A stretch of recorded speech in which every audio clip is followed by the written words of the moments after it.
పరకామణి కేసులో ఇప్పటికైనా రాజకీయం పక్కన పెట్టి ముందుకెళ్ళడం కరెక్ట్.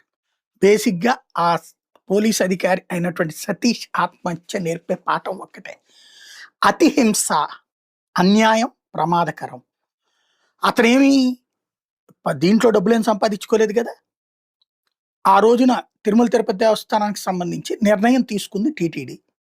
ఒకవేళ అదే తప్పైతే కోర్టు చెప్పినటువంటి ప్రకారం అది లోక్ అదాలత్‌లో విచారించడానికి వీలు కాని కేసు.